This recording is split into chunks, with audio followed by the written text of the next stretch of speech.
Let's have a deep dive right now into this certification. So we're talking about SnowPro Core certification. This is the first certification that Snowflake came up with.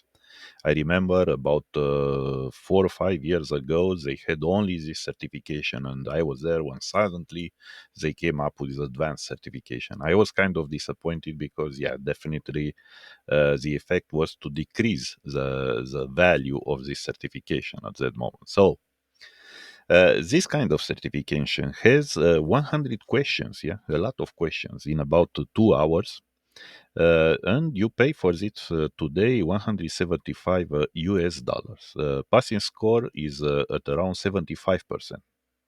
After 2 years to recertify, you can pass a similar exam, but with only 60 questions in about 1.5 hours. You pay half, 88 US dollars, for the same, basically for the same passing score.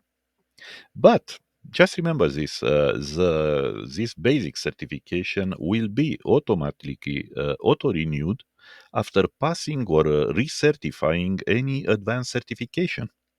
This is what I did so far, because several times, yeah, the Snow Pro Core might have expired, but every time I passed a new advanced certification.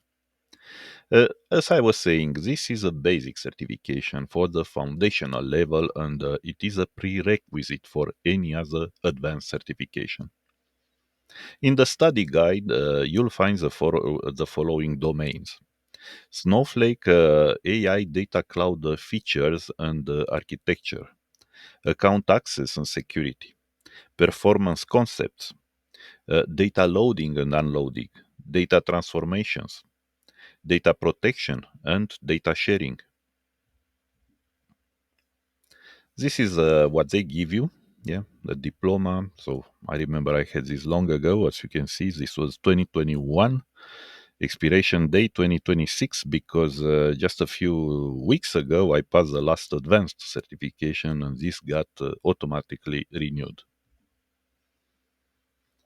Okay, so I passed this with 86% in May 2021. Yeah, this was the only one I paid for.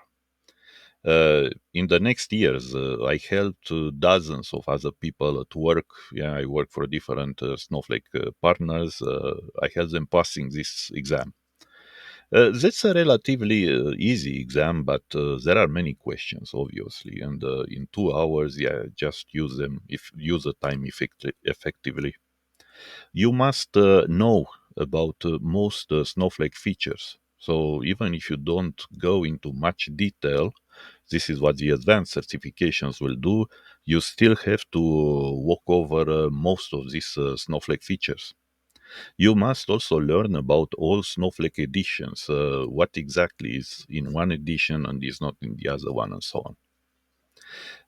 Definitely, you have to learn and to understand, especially to understand this EPP architecture with micro partitions. This is very specific to Snowflake, yeah, and they were the first one to come up with EPP architecture, the elastic parallel processing architecture, where the compute was clearly separated from the storage, and you'll have to understand the impact of this, the advantages, the benefits, and so on.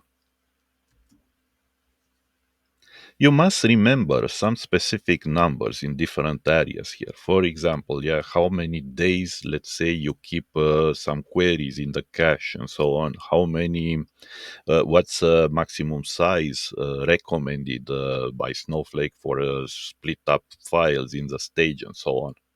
It is what it is. What can I say? You'll have to review those areas and just remember those numbers.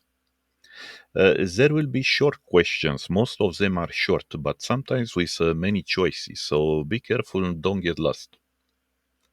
Understand well the data ingestion pipeline architecture. Even if you don't go in depth, just make sure that you understand the process of calling put, for instance, just to upload the file in the stage, and from the stage you call copy into to basically transfer the file data into a table. Understand how virtual warehouses work, and understand everything you can about the query execution.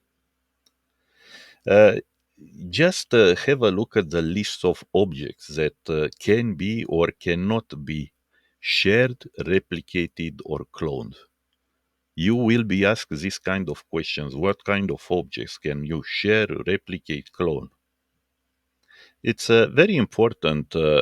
Time travel and zero copy cloning, these are two very modern features. Maybe not just in Snowflake today, but Snowflake is very keen with them and for the right reasons because these are exciting features and you have to learn about them. Last but not least, understand the security, the access control framework at two different layers. RBAC and DAC. Yeah, so this is role-based access security. This has to do with roles, and for privileges, you have discretionary access control. Okay, just remember these two different levels.